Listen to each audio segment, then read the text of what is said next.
You dislike the Templars, sister? No. I know their purpose, but you remember I once ministered in a circle chantry.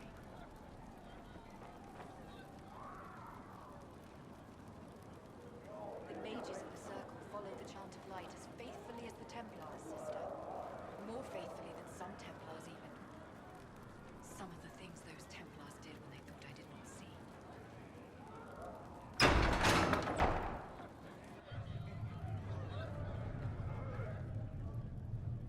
It's good you've returned. We heard of your encounter. You heard? My agents in the city sent word ahead, of course. It's a shame the Templars have abandoned their senses, as well as the capital.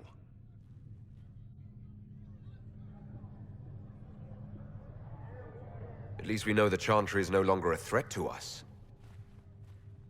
Yes, and we have the opening we need to approach the Templars and the mages. Do we?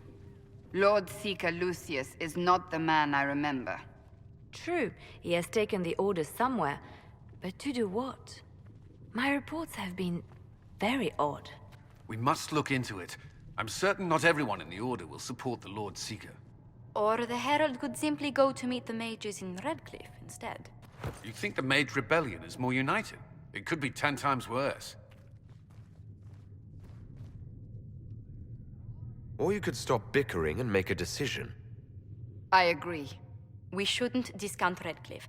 The mages may be worth the risk. They are powerful, Ambassador, but more desperate than you realize. So it'll be dangerous. I've been in danger since I walked out of the Fade. If some among the rebel mages were responsible for what happened at the Conclave... The same could be said about the Templars. True enough. Right now, I'm not certain we have enough influence to approach the Order safely.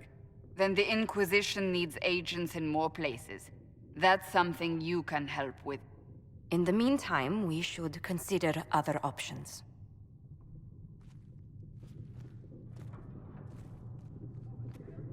There is one other matter. Several months ago, the Grey Wardens of Ferelden vanished. I sent word to those in Orlais, but they have also disappeared. Ordinarily, I wouldn't even consider the idea they're involved in all this, but the timing is curious. So you're telling me this because... The others have disregarded my suspicion, but I cannot ignore it. 2 days ago, my agents in the hinterlands heard news of a Grey Warden by the name of Blackwall. If you have the opportunity, please seek him out. Perhaps he can put my mind at ease. And if he can't? Then there may be more going on than we thought.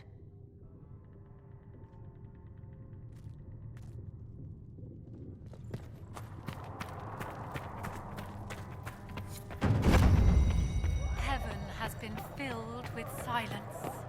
I knew then, and crossed my heart with shame. Excuse me. I've got a message for the Inquisition, but I'm having a hard time getting anyone to talk to me.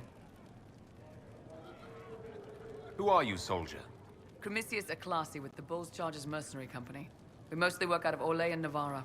We've got word of some Tevinter mercenaries gathering out on the Storm Coast. My company commander, Iron Bull, offers the information free of charge. If you'd like to see what the Bull's Chargers can do for the Inquisition, meet us there and watch us work.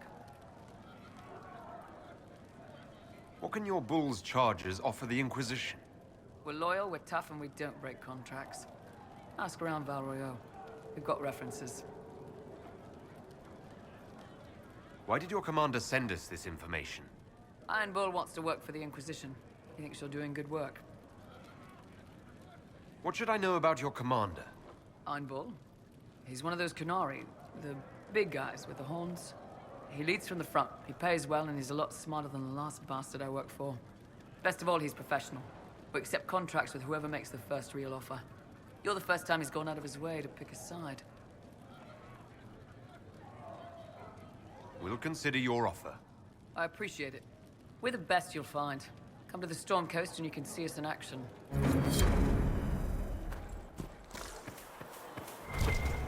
I did not see good Templars and evil mages in that circle, sister. I saw prisoners and jailers. The prisoners learned fear, and the jailers cruelty. But the Templars served the Chantry. Until we asked them to be less harsh in their treatment of the mages, at which point they rebelled. I am not certain the Chantry should ever have been backed by blades.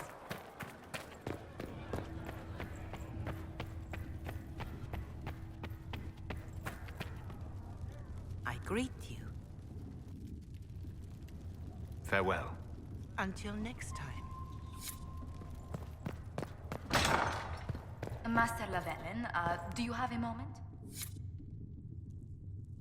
Did you need something, Ambassador? Yes. Well, not precisely, but I should like to know if anyone here has treated you unkindly, Herald, for being an elf. I can deal with a few whispers and sideways looks. I shall speak with the staff regarding such conduct. If we're to convince the world that Andraste's Herald is an elf, the Inquisition must give you its utmost support. Stories of wild Dalish elves have grown even more outrageous as people learn of you.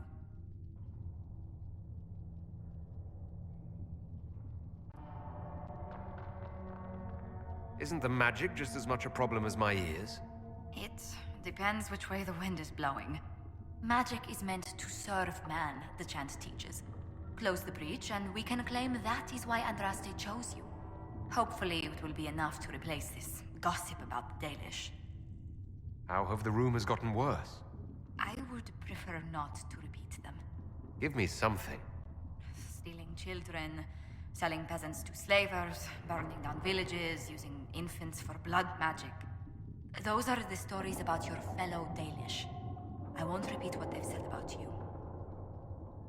Why not claim the Dalish can steal your breath or turn into dragons while they're at it?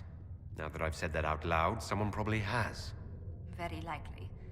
I will see what the Inquisition can do to contain the slander. It may help if I know more about how you and your clan lived.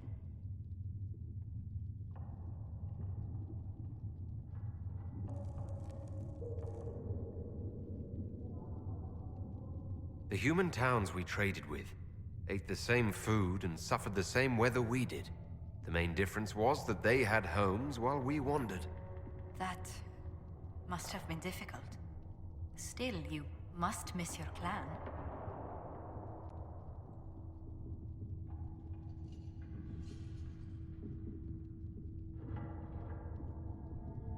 All my friends are there. Before I came to the Conclave, the clan was my whole world. I'd like to see them after everything is done. I hope you get the chance. Whether you're with them or not, being the clan of the Herald of Andraste will mark them in history.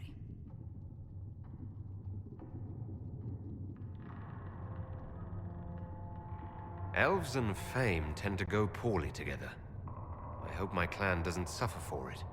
We can make inquiries as to how they fare if it worries you. Perhaps the Inquisition could lend a hand.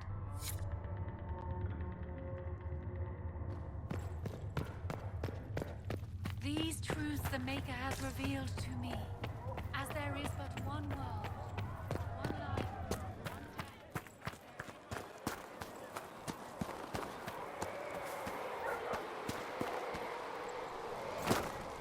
O Maker, hear my cry. Seat me by your side in death. Make me one within your glory. The red lyrium we found at the temple seemed to upset you. My brother Bartrand and I sort of discovered red lyrium during an expedition in the Deep Roads. We located an ancient thaig, so old it barely looked dwarven. There was this idol there made of it. Bartrand brought it back to the surface, and, well, everything's gone downhill from there. So what is it? Just another kind of lyrium? The red stuff is lyrium like a dragon is a lizard. It's not just a different color. It has a whole host of weirdness all its own. I've written to every mining cast house in Orzammar. No one's seen this stuff before or knows where it came from. What makes it special? Regular lyrium can mess you up pretty badly, but you have to ingest it for that to happen. Red lyrium messes with your mind when you're just near the stuff. You hear singing, get violent, paranoid, and then it does creepy shit. Makes things float, brings statues to life. It also turned Kirkwall's Knight Commander to lyrium. Everyone's been kept at least 100 paces from it since. How did the red lyrium get in the Temple of Sacred Ashes? I don't know. So as far as I knew, the only piece to make it to the surface was destroyed. And the location of the tag it came from is a secret. Did someone find more of it in the deep roads? That's not a cheery thought. I think that's enough on red lyrium. Yeah, not really my favorite subject.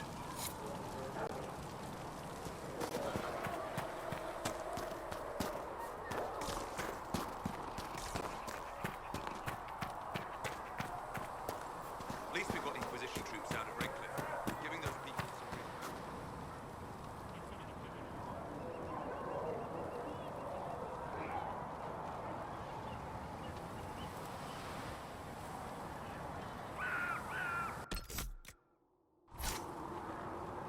Greetings.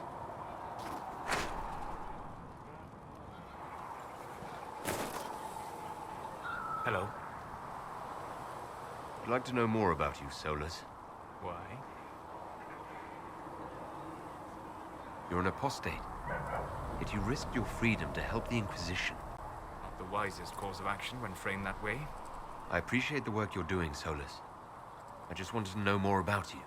I'm sorry. With so much fear in the air. What would you know of me? Have you always traveled and studied alone? Not at all. I have built many lasting friendships. Spirits of wisdom, possessed of ancient knowledge, happy to share what they had seen. Spirits of purpose helped me search. Even wisps, curious and playful, would point out treasures I might have missed. I don't know of any spirits by those names. They rarely seek this world. When they do, their natures do not often survive exposure to the people they encounter. Wisdom and purpose are too easily twisted to pride and desire.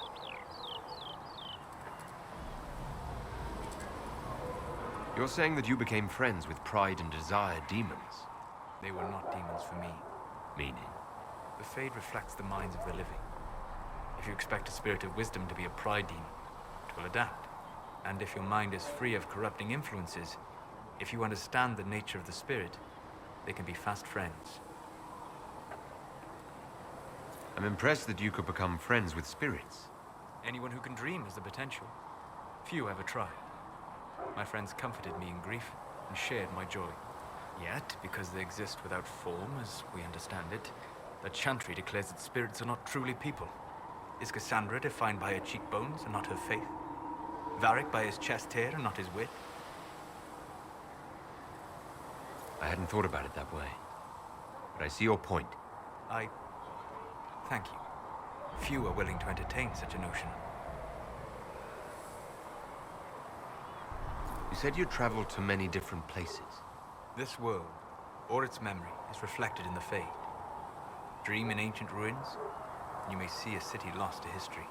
Some of my fondest memories were found in crumbling cities, long picked dry by treasure seekers, the best of the battlefields.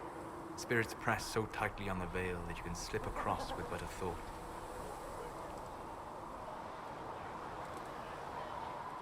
Any place in particular? I dreamt at Ostagar. I witnessed the brutality of the Darkspawn and the valor of the Ferelden warriors. I saw Alistair and the hero Ferelden light the signal fire, and Logain's infamous betrayal of Kaelin's forces.